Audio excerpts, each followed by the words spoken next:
Hello and welcome back to my channel and to my Fighting Fantasy Gamebook Retrospective. And today we've reached books 45, Spectral Stalkers, and book 46, Tower of Destruction. And first of all, I want to say a huge thank you to Simon Smith, one of my subscribers.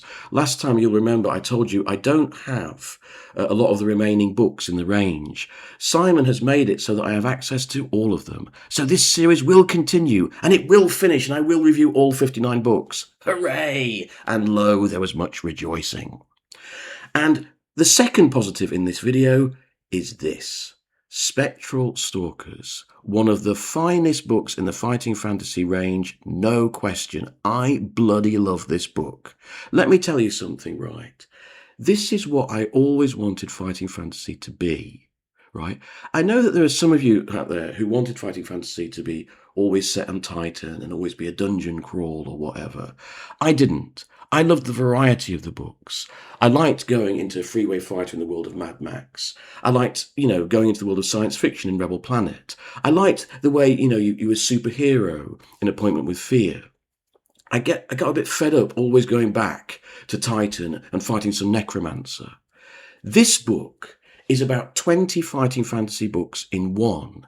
You are jumping between different universes and different planets and different times, and you have all sorts of different adventures. Some of them are science fiction, some of them are fantasy, some of them are fairy tale. That's what I always wanted, and that's the main reason why I love this book so much. I mean, this is a book that starts with people reading someone's tarot cards. I love tarot cards. I'm a tarot card reader myself, so I'm well in there right from the beginning.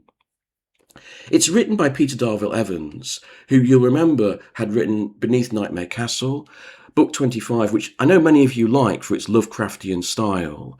I didn't quite click with it, but his second book, Portal of Evil, I think is the most underrated book in the range. This is even better. It's great. So you have your tarot cards read, then you go out of this fair, and there's dark storm clouds. And what happens? An angel falls from the heavens. A wonderful opening to the book. And this poor creature is carrying an Aleph. Now, remember how I was talking about how fighting fantasy is getting very literary?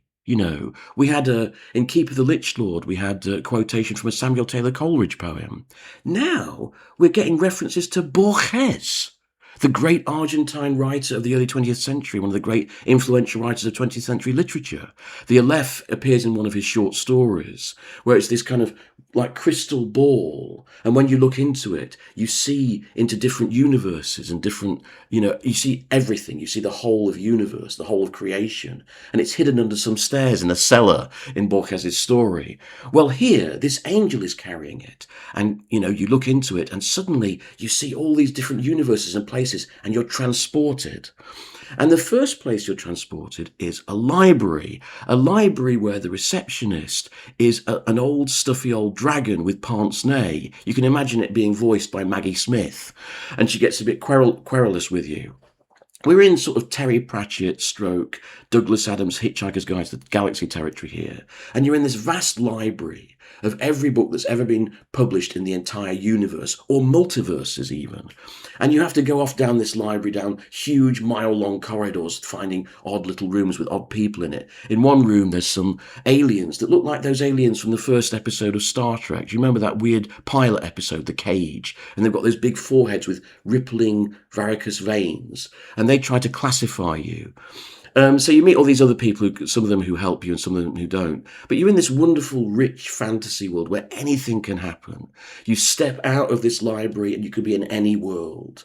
And you find yourself in all sorts of wonderful different worlds. There's one world where these gods are hunting through the forests and you sort of climb up and steal their horn. There's another world where you step into some kind of Beauty and the Beast style garden and the people beg you, as in a fairy tale, to get rid of their dark lord, who actually turns out to be quite mild in the end. There's one where you come to this gothic castle and upstairs there's a sort of children's nursery that's haunted by the spirit of a little boy. There's all these wonderful adventures. In one time, you find yourself in a spaceship in a science fiction adventure and you're attacked by Robbie the Robot from Forbidden Planet. In another adventure, there's this kind of scientist in this kind of chair contraption, a bit like Davros from Doctor Who doesn't see the magic in things. So he bleeds all the magic from the items you've collected so far. It just goes on and on. At one point, you materialise in a magician show to find that the magicians themselves are a vampire and a werecat. It's fantastic stuff. It's so imaginative and so much fun, and you're sort of falling into different adventures and different types of storytelling, and each adventure has to be solved in a very different way. So at one point, you find yourself on a chessboard, and two gods are playing chess, and you're moving like in The Prisoner, where you're moving across this chessboard. I just thought, this is what I want Fighting Fantasy to be. It's like in miniature, in one book. It's what the whole range should have been, in my opinion. What I will say about this book is, it is a bit frustrating that so much of it is up to chance. So you can't really pick where you go in the Aleph. A lot of it's down to a dice throw. So how you get through the adventure is a bit too much given up to chance, though there are many different ways you can complete it. There's not just one way of doing it. So I thought it was very crucial, for example, that you find the wizard who lives in an MC Escher print, like a castle where there's walkways going here and that way, but actually you can get through the whole book without ever meeting him. And there's also this wonderful thing that the things that you're supposed to collect are themselves mirror images of the Aleph, always circular sphere objects. At one point, for example, you go into the future of your own world. And it's a very strange place where you get sort of conned by this dodgy landlord. So it's a wonderful book. It flips all over the place between science fiction, myth, fantasy, fairy tale, ghost story. I absolutely loved it. It does mean in a way that the final confrontation with the magician can be a bit of an anticlimax. Though I did think it was an ingenious idea that what you eventually have to do is give him what he wanted all the way through, the Aleph. Because what he's done is, all through the adventure, he's set these horrible beasties, the Spectral Stalkers, on you. They look like, that elephant in that Salvador Dali print with the long legs? They look a bit like that. And they come after you, and he's trained them to go after the person who's got the Aleph. So when you give him the Aleph, they go after him and kill him, which is a nice little twist in the book. But, I can't praise this book highly enough. And as if all that wasn't enough, the artwork. First of all, check out this cover. What a bizarre cover. It's like some kind of mad blend of a sort of German 14th century demonic woodcut with a Max Ernst painting. It's like something out of a nightmare. It's absolutely extraordinary. It's from this scene in the book where you're now being hunted by these shadow people who are like great big bat vampires. And they're terrorizing a local farmer and his sheep and his herd. But the local farmer is a massive insect person. And his herd is a bunch of like caterpillar sheep who run at you. I mean, it's mad. It's completely and utterly mad, and I love it, and I think Ian Miller captures the fantasy of it brilliantly with that cover. Now, inside, we have a new artist, and that artist is Tony Huff, and this is someone to set alongside Ian McCaig and Martin McKenna. His artwork in this book is fab. It's so atmospheric. It really rises to the challenge of all these different environments. I love this image of the hunt. I think that's fantastic. It's got a sort of Rodney Matthews feel about it. But he kind of, he gets the references, and there's the Robbie the Robot from Forbidden Planet. Just wonderful, atmospheric, strange, enjoyable images. So this book's got it all. It's got a brilliantly plotted, well worked out game. Great story, lots of fun, wonderful cover, and fantastic interior artwork. For me, 10 out of 10. On to book 46, Tower of Destruction, which again, I'm grateful to Simon for. I'm reviewing from the PDF that I've now got. Now, Tower of Destruction has a fantastic cover. It's got this great big tower lowering down from the heavens, like a huge gun pointed down by the gods, blasting away at the countryside. Fantastic action cover. So that bodes well, doesn't it? I like the idea of this huge tower sort of pogoing around the landscape, destroying things. But what do we actually get? Well, what happens is at the start of this adventure, you're going home, you've had a tough time, you've had a tough time out on the tundra, and you're going home, and lo and behold, some kind of bouncing bomb blasts over your head and starts scorching a trail of destruction through the landscape, including your village. So at the start of the book, you turn up at your village, you help a few people out, they're going, you help them out, just for a laugh. And then you go on the trail of the sphere. And what is interesting about this book, what I like about the book, is it's got a pleasing change of scene.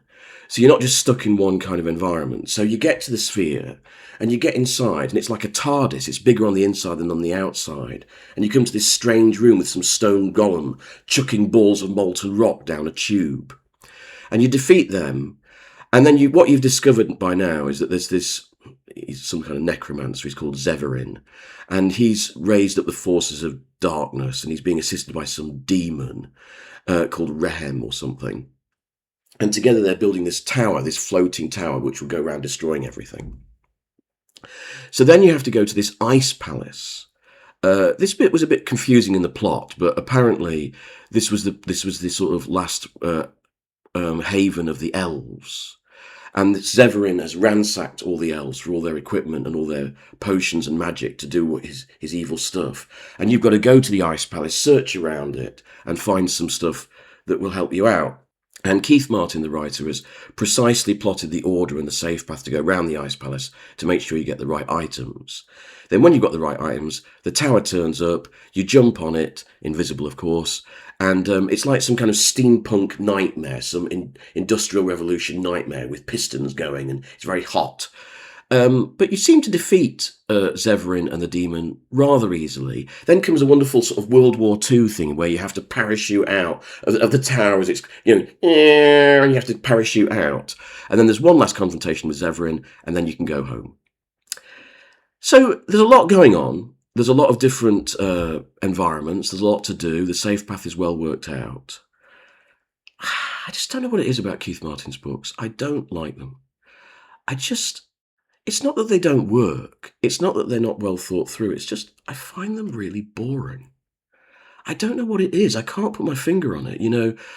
Like when I was reviewing Spectral Stalkers, I forgot about this video altogether. Right? I was back being a 10-year-old, flipping through from, seeing where it was going next and really enjoying it. With this one, I was saying, I've got to do the video. And I was knuckling down and making my way through it. And then I was going off for a drink and a sit down. And come on, keep going, keep going. It's like I had to push myself through it. I just wasn't enjoying it. I couldn't really say why. It works perfectly well as a game book. I just didn't find it very interesting. I don't know if it's something in his writing or something in the way he constructs his games. I tell you what I really didn't like. Those two bloody puzzles you have to do, the logic puzzles. The clocks one, I had to look that one up. I couldn't be bothered. But the other one, the music one, the organ. I mean, how many kids are going to get that right? It's so ridiculously complicated. I mean, I only ever did piano to grade 1. I'm not great on music. I don't read music. So that one just totally foxed me. I had no idea what was going on. I had to look at the solution online. How many kids are going to get that right? And it was so crucial to the game. And if there were kids out there who did get it right, don't you just hate them? Don't you just want something terrible to happen to them? Like getting destroyed by a tower of destruction. I know I do. So that really irritated me, that a crucial part of the game was solving some daft logic puzzle from some horrible kids' annual from the 1970s. So, yeah, okay, overall, I wasn't terribly keen. I love Terry Oakes' cover. I think it's fab. The interior artwork is done by a guy called Pete Nifton. He's new to the series. I like Pete Nifton's artwork overall. He's very well known to comic book and fantasy art fans. He's got a very 2000 AD style, a sort of crunchy, realistic style, which I quite like. His artwork for this book, in places, is inspired. I particularly love this kind of iconic image of two ice ghosts, two warriors coming back to life with their icy breath issuing from their mouths. I think that's a great image. And there's some others quite really inspired images. And then there are some not so inspired images. It feels very inconsistent to me, the artwork in this book. Some of it is great. Some of it is really sort of, okay, that'll do. So, yeah. That'll do sums up the book, really. Next time, Crimson Tide and Moon Runner. I know you're all looking forward